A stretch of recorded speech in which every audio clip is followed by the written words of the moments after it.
gracias a mi conducta vagamente antisocial, temo no verme nunca encaramado a un pedestal. No alegrará mi efigie el censo de monumentos, no vendrán las palomas a rociarme de excrementos, y es una pena. ¿Qué tal? ¿Cómo están? Soy Jorge Márquez, esto es Y Todo es Vanidad. Tengo el gusto de que hoy día me acompañe el doctor HCF Mancilla para hablar de un tema importante que se ha estado tocando en los medios de comunicación, hasta que otro tema más importante todavía, como el haber sacado de su puesto a la reina del carnaval cruceño, salió de la palestra pública sobre qué es democracia y qué entendemos por democracia en Bolivia. Doctor Mancilla, ¿cómo está? Gracias por acompañarnos. Gracias a usted por invitarme, Jorge Márquez. Bueno, el tema que vamos a tocar hoy es muy importante y es algo que lamentablemente en los medios no se hace. Hablar de democracia y de sus tradiciones históricas, saber de dónde viene, cómo sirve, cómo se utiliza y qué clase de democracia es la que tenemos ahora, o cuál es la idea por la cual nos manejamos. Es un tema muy amplio y evidentemente en una hora es muy difícil abordarlo todo de manera efectiva, además de manera atractiva por un amplio público. Así que yo preferiría más bien que usted haga preguntas muy concretas para tratar de dar respuestas más o menos convincentes, destinadas seguramente a un público juvenil. Perfecto. Para hablar de democracia creo conveniente irnos a lo básico, a la Grecia clásica.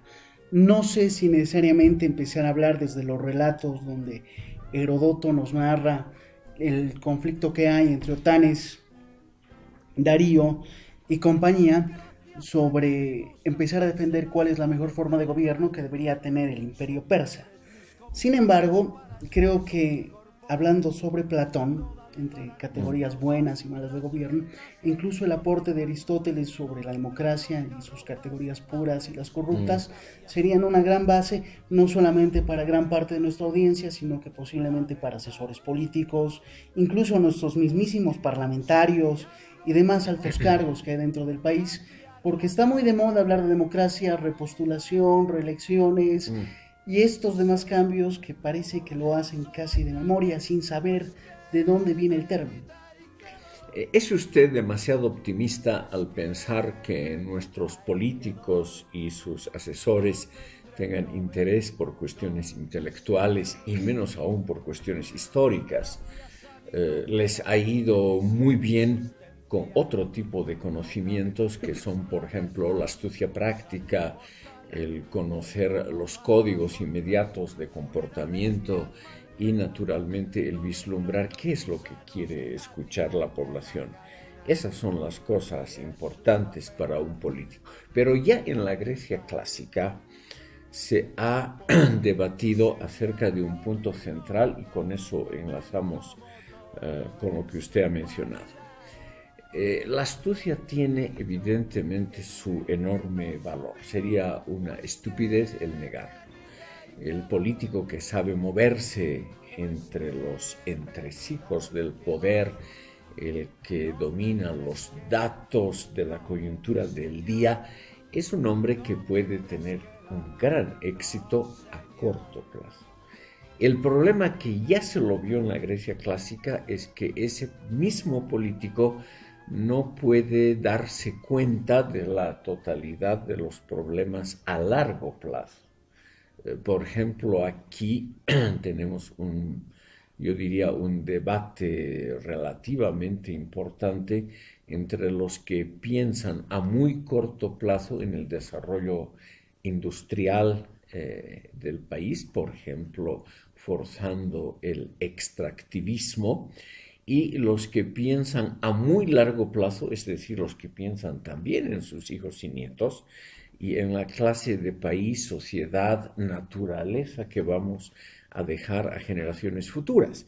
Y ahí se nota que los cálculos estratégicos del poder, o sea, la astucia cotidiana, no sirve para vislumbrar ese tipo de problemas que también con los que también va a estar confrontada la sociedad boliviana. Heródoto era un historiador, porque usted ha nombrado un caso muy interesante. Era un hombre, sobre todo tenía la cualidad alabada por Aristóteles de la curiosidad. O sea, era un tipo abierto a observar otras culturas y a aprender de ellas.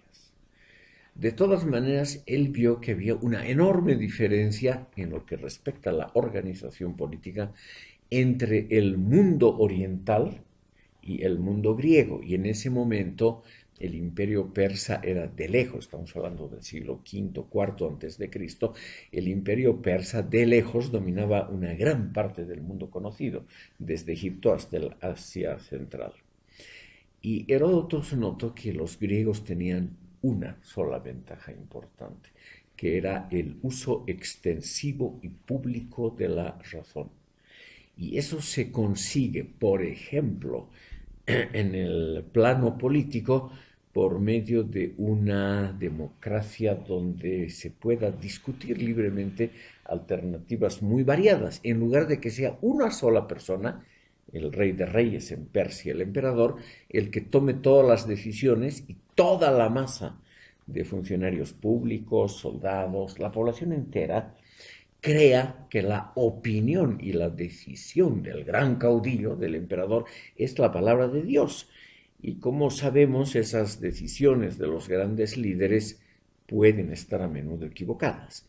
En cambio, la ventaja de la democracia griega era que todas las decisiones tenían que pasar por el tamiz, o sea, por el cernidor de una discusión pública en la Asamblea Popular. Y toda discusión pública, como ahí no necesariamente vence el más fuerte, sino el más hábil en razonamiento, simplemente significaba un filtro de calidad para políticas públicas, para políticas militares, etc. Y se ha notado, Heródoto y los pensadores importantes, también Aristóteles, han notado, por ejemplo, que contingentes militares muy pequeños numéricamente, como los griegos, podían vencer y vencieron a enormes ejércitos persas porque usaban la razón. O sea, usaban no el argumento de la mera fuerza bruta, sino el argumento de cómo vencer aprovechando todas las ventajas logísticas, organizativas, geográficas que uno puede tener. Y eso implica necesariamente escuchar a grupos relativamente grandes de expertos y no solo la opinión iluminada del gran líder. Y se notó en las grandes batallas en las cuales el imperio persa fue destruido, Salamina, Platea y otras, fueron batallas donde numéricamente los griegos estaban claramente en una posición de enorme desventaja, pero triunfaron brillantemente y al final Alejandro Magno terminó por destruir el imperio persa y por conquistar la mayor parte del mundo conocido entonces. Todo esto, que puede ser muy aburrido, le cuento a usted simplemente porque se ven ya dos ventajas de la democracia. La deliberación racional y pública de asuntos donde opiniones pueden ser contrastadas, criticadas unas a otras, etc., lo cual es una ventaja, ¿no? Es un filtro de calidad. Y lo otro, escuchar también a grupos que pueden ser minoritarios, pero que pueden crecer en el futuro, que pueden ser importantes en un porvenir incierto, y por lo tanto es bueno escuchar al otro, aunque sean opiniones desagradables. Entonces, estos pensadores, por ejemplo Aristóteles, que sistematizó estas teorías, se dio cuenta que la democracia tiene ventajas notables sobre la organización, digamos, autoritaria del mundo oriental. Perfecto. Quiero ir a un punto importante que es la teoría medieval de la democracia que viene de la idea de la derivación romana de poder del soberano a un cuerpo relativamente facultado.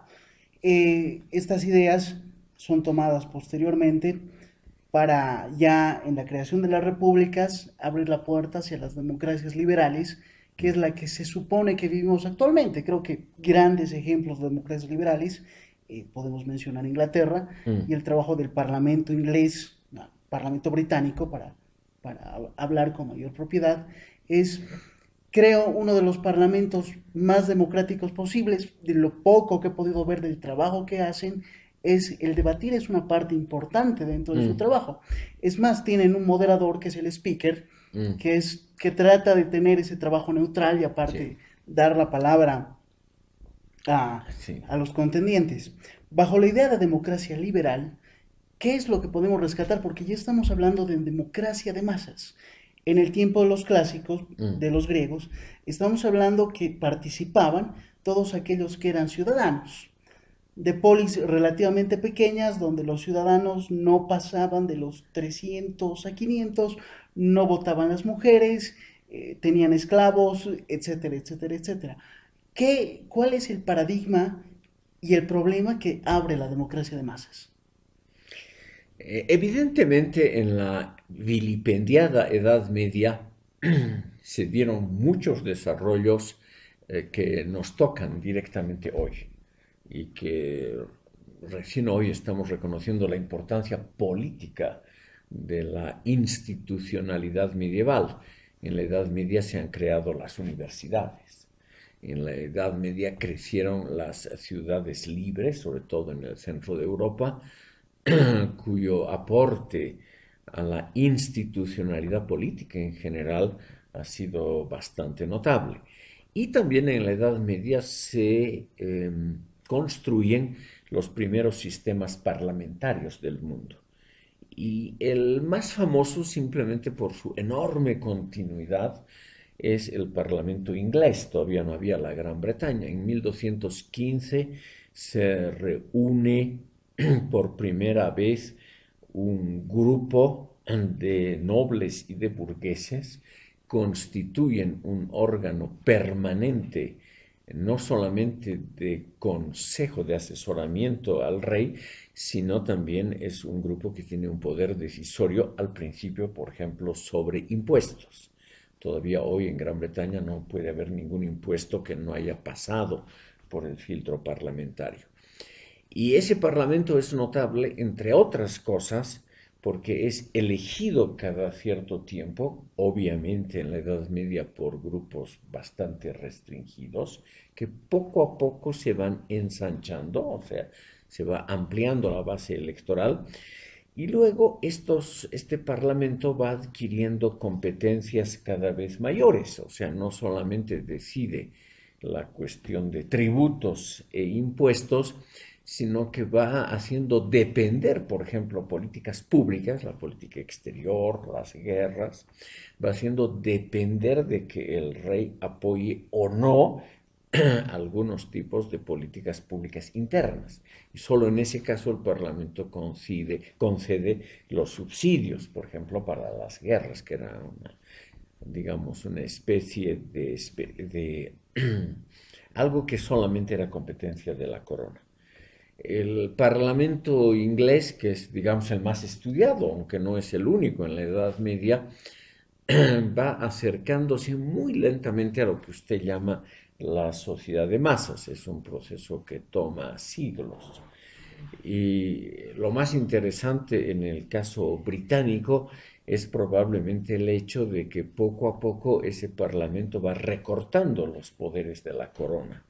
Y al final la corona queda, como es ahora, en una especie de institución simbólica, ¿no? Representa la unidad de la nación, la continuidad histórica, etc. Ahora, esa democracia ha funcionado con altibajos. No hay que olvidar que la Gran Bretaña en el siglo XVII tuvo una larga guerra civil que terminó con la decapitación de uno de los reyes, La Carlos Revolución I. Gloriosa. No, antes, un siglo antes.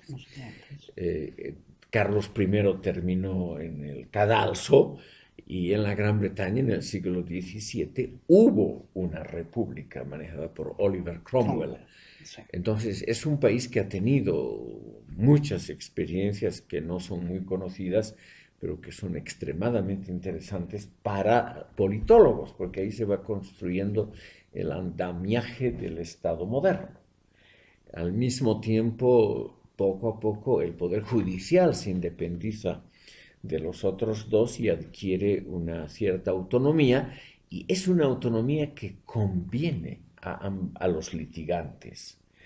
Se dan cuenta al final a los propios gobernantes, la propia clase privilegiada, se da cuenta de que es no más preferible contar con un poder judicial independiente, porque así la clase alta no depende del favor, de la simpatía de los contendientes, sino que a largo plazo es mejor contar con un Estado de Derecho donde el poder judicial no se parcializa directamente en favor del poder ejecutivo, como es por ejemplo el caso en muchos países en América Latina. Simplemente así se va construyendo poco a poco con aportes clásicos de la antigüedad grecorromana, contribuciones de la Edad Media y nuevos desarrollos en la época moderna. Se va construyendo la democracia actual, que obviamente tiene muchas fallas. No hay sistema humano perfecto, pero esta tiene, la democracia moderna, pluralista, de raigambre liberal, tiene la enorme ventaja de una autorregulación, tiene posibilidades de autocrítica. Hay una opinión pública relativamente despierta que va señalando los fallos del gobierno, las ligerezas de las políticas públicas, y entonces así se va autocorrigiendo el sistema y viene a ser lo que Sir Winston Churchill, el gran estadista británico, dijo: simplemente la democracia es el mal menor, y esa ahí es una gran victoria. Anthony Giddens menciona que la globalización acelera los procesos democráticos en el mundo, que no muchos países lamentablemente llegan a una democratización total, sino que lamentablemente quedan estancados. América Latina puede entrar en la lista gloriosa de democracias estancadas. Bueno, América Latina comprende por lo menos 20 países soberanos, y en ella hay una, diría yo, gran diversidad de regímenes y pluralidad de resultados. Hay países pequeños como Costa Rica que han logrado construir una democracia más o menos aceptable, y hay países como Haití que todavía hoy tienen gravísimos problemas simplemente en construir una administración pública que funcione. Entonces yo creo que no podemos generalizar el caso, pero yo, siendo una persona pesimista, me atrevería a decir que América Latina en su totalidad ha hecho notables progresos en las últimas décadas en la construcción de un orden democrático con Estado de Derecho, con inclusión de muchos grupos sociales, con la creación de aparatos judiciales que más o menos funcionan por lo menos mejor que antes. Y en términos históricos, 30, 40 años de democracia son muy poco, o sea, es un plazo muy breve. Por lo tanto, creo yo, mi estimado Márquez, que tenemos la posibilidad de ser optimistas con respecto a la construcción de la democracia en América Latina. No solamente está el caso de Costa Rica, sino también países que han demostrado en los últimos tiempos un notable florecimiento democrático, como por ejemplo Colombia, Perú, Chile, etc.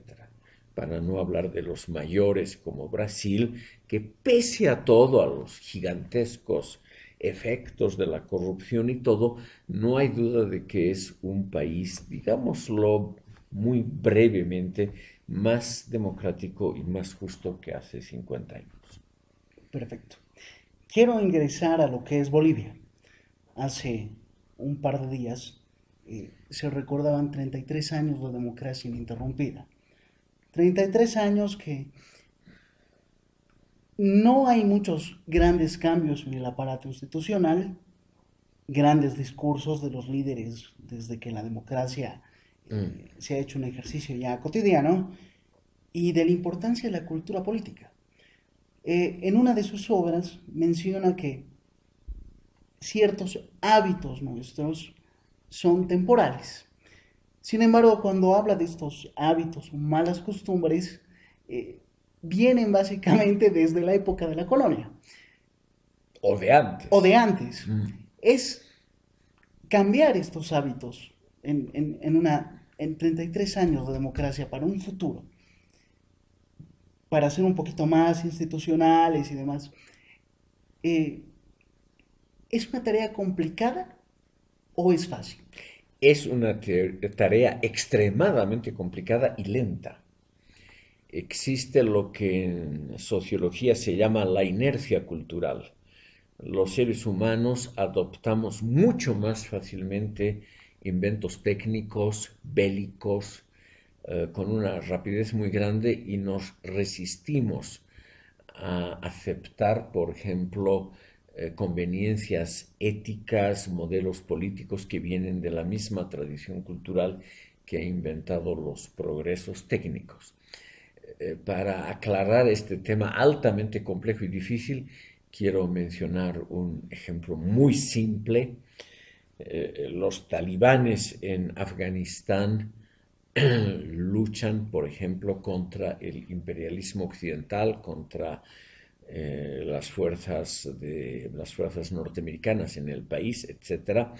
Y durante el día usan las armas, los sistemas logísticos, sistemas comunicacionales, aparatos para situar geográficamente al enemigo, que provienen de la última palabra de la industria bélica norteamericana. O sea, usan estos, podríamos llamar así, progresos de la inventiva occidental. Lo mismo cuando usan armas, explosivos y demás, obviamente utilizan la última palabra del desarrollo tecnológico occidental. Pero esos mismos talibanes, después de la gloriosa jornada diaria de combatir al imperialismo, regresan a sus casas, pegan a sus hijos, tratan mal a sus mujeres, reproducen en la vida familiar e íntima tradiciones muy antiguas. Y ellos consideran que no hay ninguna incongruencia entre usar armas y dispositivos técnicos occidentales y despreciar la cultura occidental en el campo de la política, de la familia, en fin, en los campos donde el ser humano es más reacio a aceptar cualquier innovación. Ese es un fenómeno mundial. Hay esa inercia cultural, esa reticencia que tenemos todos los seres humanos a cambiar nuestros hábitos y, por lo tanto, nuestros valores de orientación. Y Bolivia es un caso, yo diría, relativamente típico de ello. Aquí también nosotros nos servimos de teléfonos celulares, computadoras, aviones, todo lo que la técnica pone a nuestra disposición. Pero somos muy reacios a cambiar, por ejemplo, nuestra admiración por líderes carismáticos, nuestra tendencia a engañar al prójimo en la vida de los negocios. Somos muy reacios a modificar el Poder Judicial y el Ministerio Público.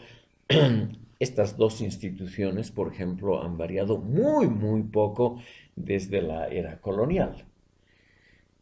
España fue una potencia colonial con una vocación burocrática muy, muy marcada. El Archivo de Indias en Sevilla contiene la mayor colección mundial de documentos coloniales. Ni Francia y Gran Bretaña, las otras potencias coloniales europeas, tienen una colección tal de documentos de su época colonial. Más del 90% de todo lo almacenado en el Archivo de Indias son quejas sobre el mal funcionamiento del Poder Judicial y de las fiscalías. Y quejas también sobre la extrema parcialidad de jueces y fiscales, sobre el grado elevadísimo de corruptibilidad de ambas instancias y sobre la ineficiencia técnica de las mismas. O sea, hablando en términos actuales, eso ha quedado. O sea, eso no ha variado desde el siglo XVI, no ha variado prácticamente en nada. Y es lo más curioso, mi estimado Márquez, si usted me lo permite decirlo, son los partidos populistas, los movimientos de izquierda, las instituciones estudiantiles, todos los que aparentemente representan tendencias de izquierda, progresistas, revolucionarias, los que menos han hecho por cambiar el funcionamiento cotidiano del Poder Judicial y de las fiscalías. O sea, los que dicen ser los más progresistas, en la praxis cotidiana han resultado ser notablemente conservadores. Esto es lo que me ha motivado a escribir un pequeño ensayo sobre el carácter conservador de la nación boliviana, porque creo que este es un país además muy usual en todo el mundo, donde se adoptan estándares técnicos muy elevados, pero se mantienen las costumbres cotidianas que vienen de muy atrás en campos como la familia y la cultura política, y nosotros no sentimos ninguna incongruencia. Al no percibir incongruencias, está la mesa servida para que esto continúe durante larguísimo tiempo.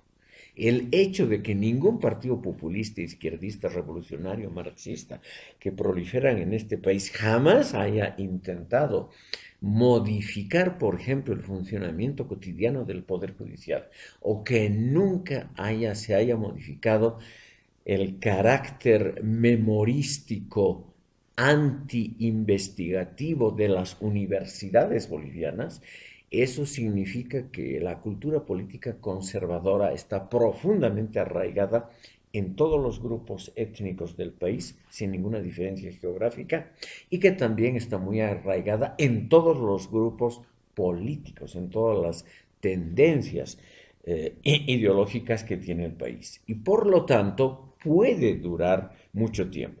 Ahora, yo personalmente creo que no existe algo así como esencias inmutables de la nación boliviana. Yo no creo que exista algo así como el núcleo del carácter de la nación boliviana. Yo creo que eso va cambiando de tiempo en tiempo. Pero son normas que cambian más lentamente que las técnicas. Y al cambiar mucho más lentamente pueden durar y pueden naturalmente sobre todo perdurar en el tiempo, y vemos en el caso boliviano actual, que es muy similar a lo que pasa en el mundo islámico, que nosotros aceptamos con extremada facilidad el último cachivache tecnológico que nos vende la cultura occidental, pero despreciamos a esa cultura occidental en sus campos, por ejemplo, de la política, la familia y la investigación científica. Ahora, eso va a ir cambiando, ¿no? Yo creo que lo profundo de la Bolivia profunda es también pasajera, en el sentido que es histórica. O sea, en algún momento eso va a variar, pero puede permanecer como lo ha hecho durante un largo tiempo, y así, lamentablemente, formar una cultura política muy resistente al cambio. En sistemas de partidos, vemos que los partidos políticos tienen formas de asociarse. Hay partidos por comité, partidos de cuadros, partidos con una militancia, como por ejemplo el partido nazi de Hitler, que era militante, tenía sus grupos de choque, partidos por cuadros, que creo que uno de los ejemplos también es el Partido Socialdemócrata Alemán, y los partidos por comité, como son el Partido Republicano y el Demócrata en los Estados Unidos, que continuamente van creando líderes, si vale el término, para ocupar el cargo de la presidencia, etcétera, etcétera, etcétera. ¿Por qué en Bolivia no se da este ejercicio? ¿Y a qué me refiero? En la década del 90 del siglo pasado, creo que está el ejemplo más claro de los hombres partidos. Es decir, Hugo Banzer Suárez era el ADN Max Fernández, la UCS, Carlos Palenque, Condepa y una larga lista. Sin ir muy lejos, la desaparición del MNR no terminó con la muerte de Víctor Paz Estenssoro, sino con la renuncia a la presidencia de Gonzalo Sánchez de Lozada. Y seguimos en este juego continuo. ¿A qué me refiero con eso? Ya que a Samuel Doria Medina el MIR nunca le dio la oportunidad para que vaya por la presidencia, terminó haciéndose un lado, creando su propio instrumento para lograr su objetivo. Y es más, si podemos ser más actuales, ya que estamos a un futuro referéndum de repostulación, el MAS sigue copiando este ejercicio y me parece preocupante. Si fuera militante del MAS estaría altamente preocupado. No poder encontrar otro líder más allá de Evo Morales. Bueno, Bolivia, como muchos países del tercer mundo y de América Latina, comparte una fuerte tradición caudillista en la reclutación de élites políticas. Y como decía, eso no va a cambiar fácilmente. Vamos a tener todavía tendencias caudillistas, yo creo, quisiera equivocarme, por largas décadas. Lo que usted menciona de los partidos políticos es algo que se arrastra desde la fundación de la República. O sea, faltan instituciones políticas sólidas. El Poder Judicial es uno de los ejemplos de esa debilidad institucional. Y otro ejemplo dramático son naturalmente los partidos políticos. Recién a partir de 1880, o sea, muy tardíamente dentro del propio contexto latinoamericano, surge aquí una modesta estructura bipartidaria, liberales y conservadores, una estructura que no llega a 40 años de existencia y es rápidamente rebasada por partidos nacionalistas, socialistas, marxistas de todo tipo, que tampoco logran aquí establecer estructuras sólidas. Probablemente lo que en Bolivia ha faltado es un partido liberal con una base más o menos sólida y amplia, como ha sido generalmente la tradición de Europa Occidental y es también parcialmente, por ejemplo, la tradición del Japón y de otros países del Extremo Oriente. Entonces aquí en la política hemos en el fondo reproducido la vida familiar. Tenemos un pater familias, un caudillo poderoso que incorpora en el fondo también los anhelos de la nación. Por eso es muy difícil cambiar esta estructura caudillística en el pensamiento sociopolítico boliviano. Como hay, lo digo claramente, un marcado infantilismo en este campo, a la gente le gusta tener la figura de un padre familiar, de un líder político que encarne justicia, permanencia, fortaleza y otros valores muy tradicionales. A la opinión pública no le interesa para nada que el caudillo encarne valores intelectuales o, por ejemplo, que sepa discutir racionalmente acerca de políticas públicas. Como esa tradición caudillista está profundamente arraigada, yo creo que lo que usted señala, la debilidad de los partidos políticos cuando muere el líder, va lamentablemente a continuar por un tiempo muy largo.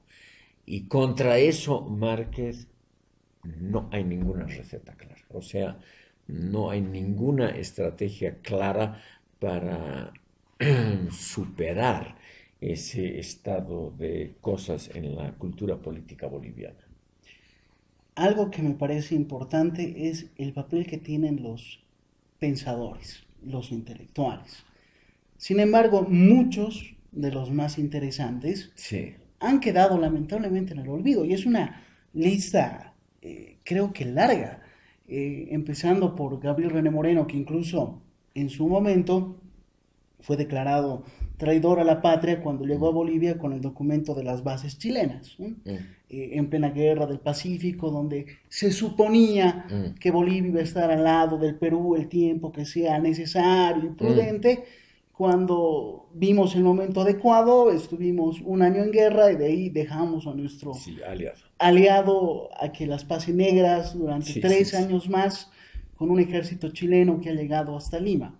Estos pensadores que son incómodos para la sociedad es porque nos están diciendo algo que es real, o sea, tienen la capacidad de crear estos reflejos y de que la propia ciudadanía se vea como tal. Un claro ejemplo, y podemos mencionar, encabezada por Julio Méndez, podemos colocar ahí a Gabriel René Moreno, Alcides Arguedas, Franz Tamayo, Bueno, no están tan Alfonso Costa olvidados. Durrells, Sí, no están tan Antonio olvidados. Chirveches, Sí, qué sé sí. yo, Enrique Finot. En Santa Cruz me pasó algo muy, muy divertido. Cuando A ver, pregunté sobre Enrique Finot, nadie uno sabe. de mis alumnos lo único que me dijo que era la normal, que estaba ahí en Equipetrol, tercer anillo y tal, tal, tal, pero no, nadie conocía de su obra o qué había hecho. Porque estos pensadores, aparte de tener el estigma, ¿no? De que posiblemente, qué sé yo, Alfonso Costa Durrells o Guillermo Francovich eran parte de esa oligarquía minera del estaño y demás, ¿por qué se los ha dejado de lado y no se los impulsa en las escuelas, en los colegios? ¿Por qué hay eso de apartarlos? Mi estimado Márquez, yo aquí haría un ejercicio de realismo y le diría que no están tan olvidados. Después de todo, dos de los nombrados por usted, Franz Tamayo y Gabriel René Moreno, encabezan los billetes de corte mayor que tiene el país. O sea, cada instante estamos tocando esas nobles imágenes. Lo que pasa es que no es un caso excepcional, o sea, no hay que irse al otro extremo y pensar que estamos aquí en el país de la ingratitud, nada por el estilo, la mayoría de las naciones del mundo son así, sobre todo tratándose de pensadores incómodos que dicen lo que la sociedad no quiere oír, como por ejemplo el caso paradigmático de Alcides Arguedas, ¿no? De todas maneras, es uno de los autores que se sigue publicando y se siguen vendiendo los libros. O sea, siempre va a haber un pequeño grupo de lectores que va a apreciar esas voces claramente disidentes. Ahora, los realmente olvidados son los que tal vez tenían también un mensaje no tan claro como Manuel José Cortés, Mamerto Oyola, estos dos de Santa Cruz, yo totalmente desconocidos en Santa Cruz, y Adolfo Costa Durrells y Guillermo Francovich tuvieron, yo creo, la mala suerte de ser personalidades brillantes. O sea, concitaban una gigantesca envidia. Sobre todo Adolfo Costa Durrells, a quien yo conocí bastante bien, tenía además la mala suerte de ser extraordinariamente exitoso en el exterior, ante el público femenino, es decir, son cosas que el normal boliviano no acepta con gusto, y claro, y lo acusan de ser parte de la élite, ambos, Francovich, Costa Durrells, y también el tercero, ¿no?, de ese grupo, que era Alberto Ostria Gutiérrez. Los tres murieron modestamente, no han dejado nada a sus herederos, o sea, que hayan sido miembros, como usted lo deja entrever, de la rosca minero feudal, ahí yo tengo mis serias No, dudas. pero Lo que pasa es que la es gente... la idea del pensamiento popular. Sí, sí, lo que pasa es que el pensamiento popular en todo el mundo es un pensamiento que se equivoca con mucha facilidad. Qué gran Pero mensaje. claro, pues la gente no le gusta pensar en cosas incómodas, no le gusta pensar a largo plazo. Por ejemplo, a la inmensa mayoría de toda la humanidad le gusta un nivel alto de vida. Todos tendemos a ello. Y nadie quiere pensar qué pasaría si el total de la humanidad tuviese el nivel de vida que en el fondo anhelamos secretamente de un millonario norteamericano, ¿no? donde evidentemente los recursos energéticos y minerales de este modesto y pequeño planeta no alcanzarían a largo plazo para solventar esos deseos, además muy justos. Todos queremos vivir bien. Todos queremos además vivir mucho mejor de lo que vivimos ahora. Y simplemente no alcanzaría el potencial planetario para todo ello. Pero esas preguntas incómodas no nos gusta hacernos. Alcides Cerguedas, que es el caso más conocido, ¿no? Él señaló dos cosas que nunca gustaron aquí. Por ejemplo, lo que da el título a su libro, el consumo de alcohol como base para una sociabilidad que aquí en las tierras altas occidentales es muy difícil. Entonces, actúa como lubricante para el contacto social. Y además ha adquirido la fama de que el que no bebe no es pues un hombre 100%. Entonces, el consumo de alcohol en todas las clases sociales y ámbitos, sobre todo en el occidente del país, es un pilar de la identidad nacional. Y a nadie le gusta que eso se mencione como cosa negativa. Y este señor tuvo la valentía de publicar un libro donde pone estadísticas sobre el consumo de alcohol, que ya en esa época, hace un siglo, eran muy altas, entre las más altas del mundo, y obviamente lo pone como algo negativo. O sea, un punto de la identidad nacional, ponerlo como punto negativo es algo que suena mal, que es incómodo, aunque sea necesario intelectualmente a largo plazo. Entonces, esa gente lo que ha tenido la mala suerte es de seguramente señalar, tratar temas incómodos para la opinión mayoritaria del país, que quiere lamentablemente otra cosa. La opinión mayoritaria del país quiere generalmente dos cosas. Que le digan, papito, es un pueblo magnífico, estás muy bien, tú eres guapísimo, lo vas a hacer brillantemente, seguiremos nomás bebiendo porque nos estamos divirtiendo a lo grande, etc. Y luego, papito, si nos va mal es que hemos sido explotados. Hemos sido las víctimas de milenios o de siglos. Papito, aquí no es nuestra culpa, la culpa es del otro. El invasor, el imperialista, el explotador, el colonizador. Siempre hay un culpable que es un agente externo.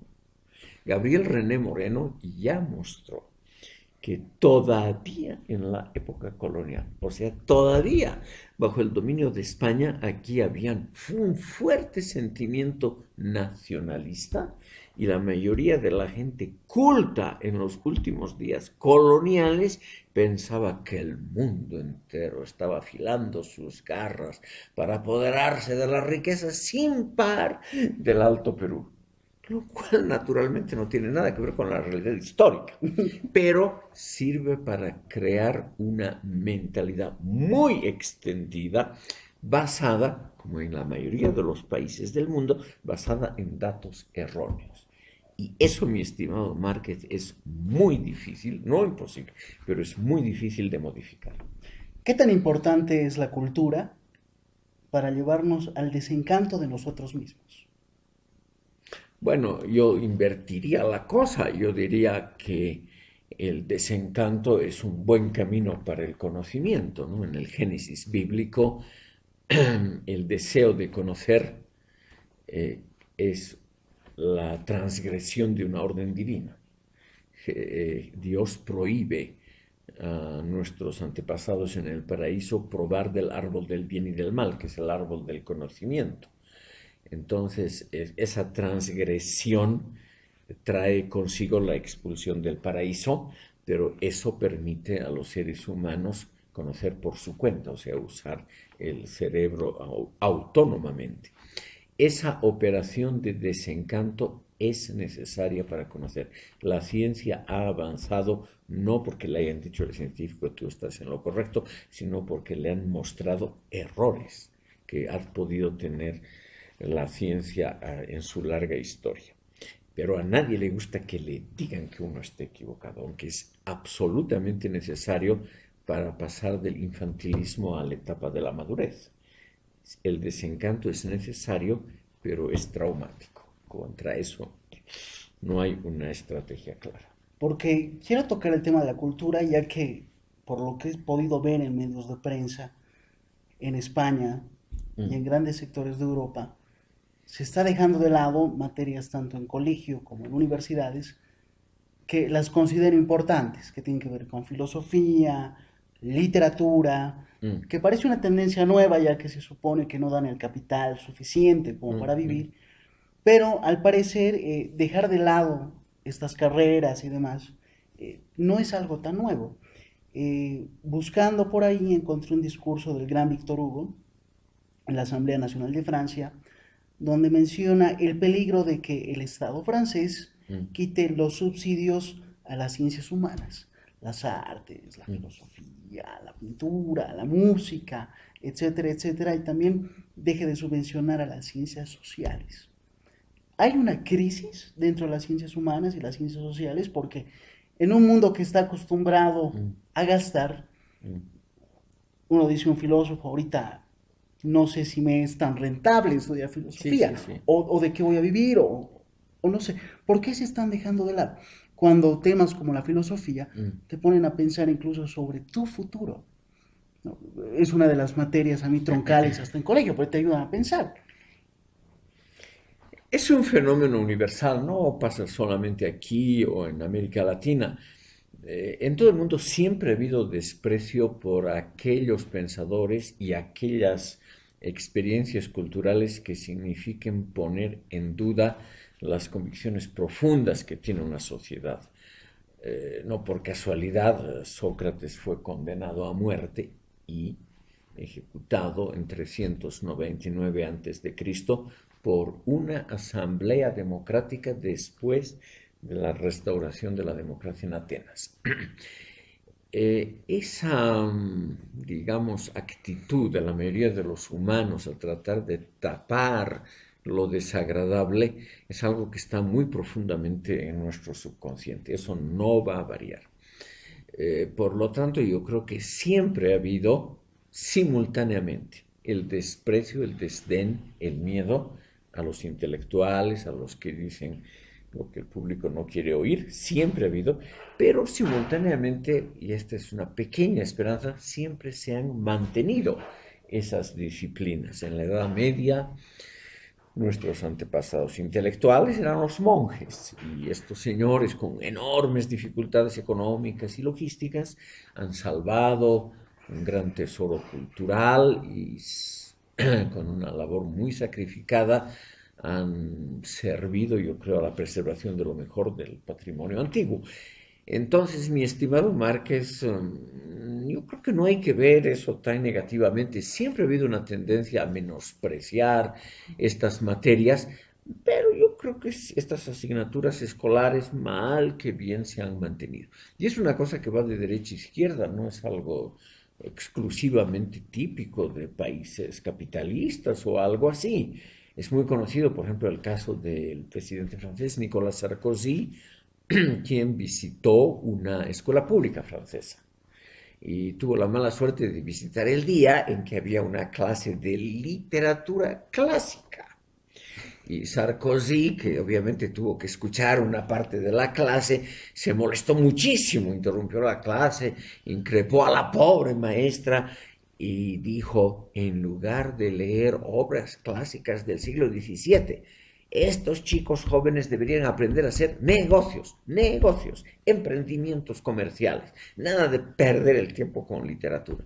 Y eso sirvió en un país famoso por sus tradiciones literarias. Eso sirvió para que haya una reacción adversa a la posición presidencial y durante un tiempo hubo un cierto renacimiento justamente de los literatos criticados por Sarkozy. Lo mismo Stalin, que dijo que lo que se necesitaban no eran literatos sino ingenieros del alma. O sea, gente que simplemente sepa manipular la conciencia para que trabajen de acuerdo a las normas estatales. Y como sabemos, la memoria histórica de este señor no es la mejor del mundo. Lo que usted señala es un problema permanente. Siempre va a haber una opinión mayoritaria en contra de literatura, filosofía, en general de materias incómodas. Siempre va a haber. Pero por suerte el ser humano, creo yo, va a preservar esta facultad de decir no a los poderosos, a las ideas dominantes en un momento, a las ideologías de masas, etc.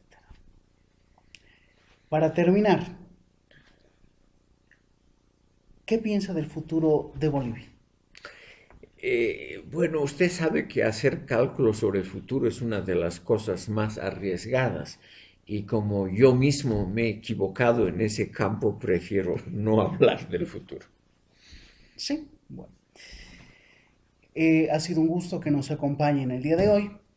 Hemos hablado de temas importantes, democracia, Bolivia, cultura, y creo que el mensaje fundamental es que estas características temporales algún día, con Van a mucha pasar, suerte, sí. van a pasar. Sí. Eh, A muy largo plazo. Esperemos estar vivos todavía, pero no creo. Sin embargo, supongo que estos pequeños minutos nos han servido de reflexión para saber de dónde viene aquello que tanto se habla en los medios y tanto han hablado nuestros líderes políticos, la democracia y cómo la entienden. Un gusto, doctor, y espero otra vez se pueda dar una pequeña entrevista sobre asuntos posiblemente más gratos. Gracias, señor Márquez, y sobre todo mi agradecimiento por la invitación. Gracias y que estén bien allá en casita.